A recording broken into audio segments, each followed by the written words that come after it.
बिस्मिल्लाहिर्रहमानिर्रहीम अस्सलाम वालेकुम। आज मैं आपको ऑरेंज जूस केक बनाना सिखा रही हूँ। ये बहुत लाइट और फ्लफ़ी टी केक है। चलिए अपनी रेसिपी बनाना शुरू करते हैं। सबसे पहले मैंने 3/4 कप ऑरेंज जूस लिया है। ये मैंने डब्बे का ऑरेंज जूस लिया है। 3/4 कप मेल्टेड बटर लेना है। इसको अच्छी तरह से माइक्रोवेव में मेल्ट कर लें। 4 अंडे हैं। 2 कप मैदे में 3 टीस्पून बेकिंग पाउडर और हाफ़ टी स्पून सॉल्ट का डाल के उसको 2 से 3 मरतबा छान लिया है।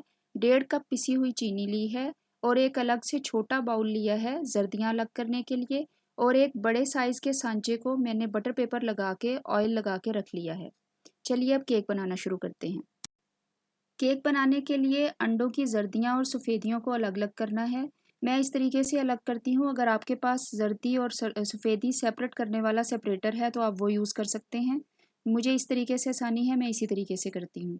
आपको जिस तरह से आसानी लगे, लेकिन याद रहे जर्दी का एक ड्रॉप भी सफ़ेदी में नहीं जाना चाहिए, तो सफ़ेदी अच्छे तरीके से फूलेगी नहीं। जर्दियाँ और सफ़ेदियाँ अलग करने के बाद मैं सफ़ेदियों को अच्छे तरीके से फेंटूँगी। अंडे रूम टेम्परेचर पे होने चाहिए। फ्रिज के अंडे आप इस्तेमाल नहीं करेंगे। अगर फ्रिज में पड़े हैं तो आप उसको आधा घंटा पहले निकाल के बाहर शेल्फ पे रख दें ताकि वो रूम टेम्परेचर पे आ जाएं। ठंडे अगर आप इस्तेमाल करेंगे तो आपकी जर्दी और सफ़ेदी अच्छी तरह से फूलेगी नहीं और आपका केक जो है वो बैठ जाएगा। ये छोटी छोटी टिप्स एंड ट्रिक्स होते हैं जो कि बेकिंग में बहुत ज़्यादा काम आते हैं। आप इनका ख्याल रखा करें। सफ़ेदियों को आपने इतना फेंटना है कि उनकी, जिस तरह से हम क्रीम को बीट करते हैं और उसकी पीक्स बन जाती हैं, इस तरीके से पीक्स बन जाएं। तकरीबन 4 से 5 मिनट आप इसको लगातार फेंटेंगे तो इस तरह की पीक्स बन जाएंगी जिस तरह से मैं आपको दिखा रही हूँ। इवन कि ये इतनी ज़्यादा फ्लफ़ी हो जाएंगी कि अभी मैं आपको बॉल उल्टा करके दिखाती हूँ। आप बॉल को उल्टा करेंगे फिर भी ये नीचे नहीं गिरेंगी। ये इतनी फ्लफ़ी हो गई हैं और इतनी सॉफ्ट हो गई हैं।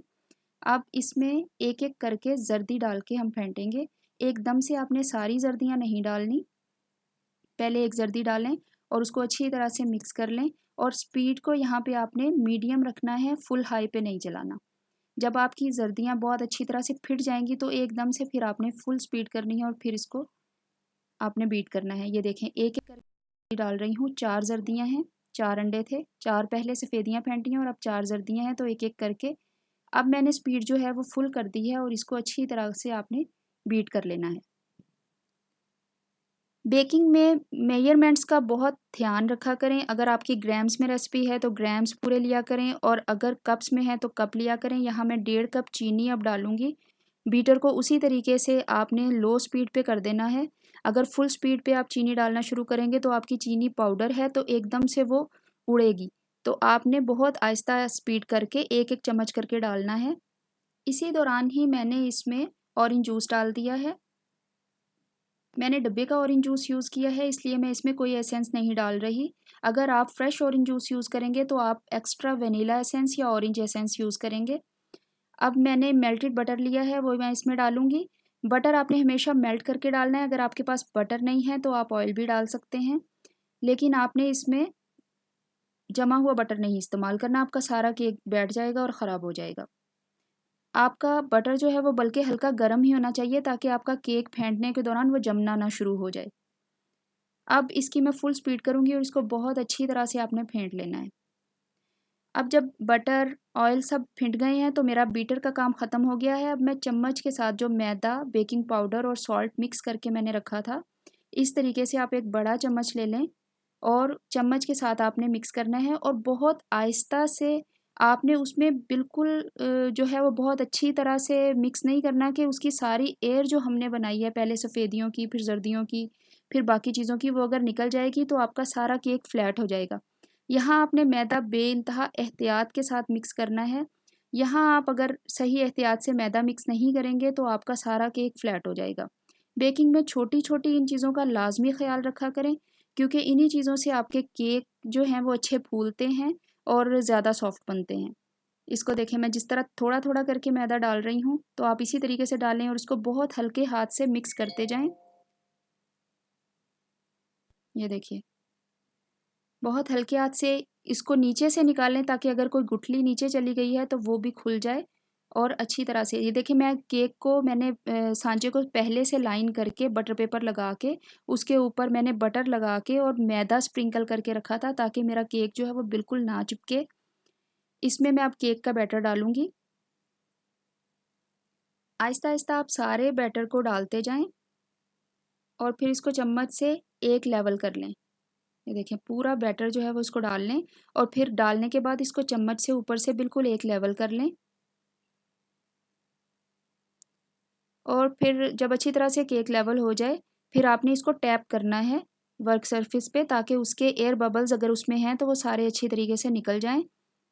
अब मैं इसको 45 मिनट के लिए तो 200 डिग्री सेंटीग्रेड पे मैंने अपना ओवन पहले से गर्म कर लिया था। आधा घंटा पहले आप ओवन को गर्म कर लें और 200 डिग्री सेंटीग्रेड पे आप इसको बेक कर लें 45 मिनट के लिए। ये देखें मैंने 45 मिनट के लिए बेक कर लिया है और मेरा ऊपर से नीचे से साइडों से बिल्कुल एक इवन जो है वो ब्राउन हुआ है और बहुत ही अच्छा ये केक बेक हुआ है। ये बहुत सॉफ्ट, बहुत फ्लफ़ी है। अभी ये बहुत ज़्यादा गर्म है, लेकिन मैं इसको आपको पलट के दिखाऊंगी। आपने इसको पहले 5 से 10 मिनट का रेस्ट देना है। फिर इसके बाद आप इसको प्लेट में निकाल लें और वायर रैक पे भी रख सकते हैं आप इसको कूल होने के लिए।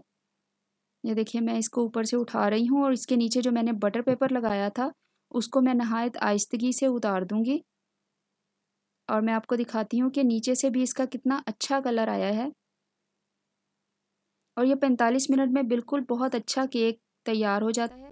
इसके ऊपर मैं आइसिंग शुगर स्प्रिंकल कर रही हूँ। जो टी केक होते हैं उनके ऊपर आइसिंग शुगर आप स्प्रिंकल कर दें तो वो जब सर्व करते हैं तो वो बहुत अच्छे दिखते हैं।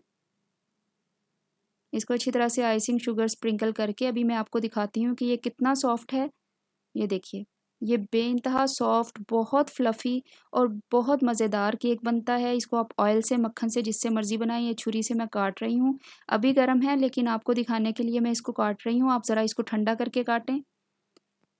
ये बहुत अच्छा फूला है और इसकी जितनी मेज़रमेंट मैंने आपको बताई है, जितनी मिक़दार बताई है, आप उतनी ही मिक़दार इस्तेमाल करें।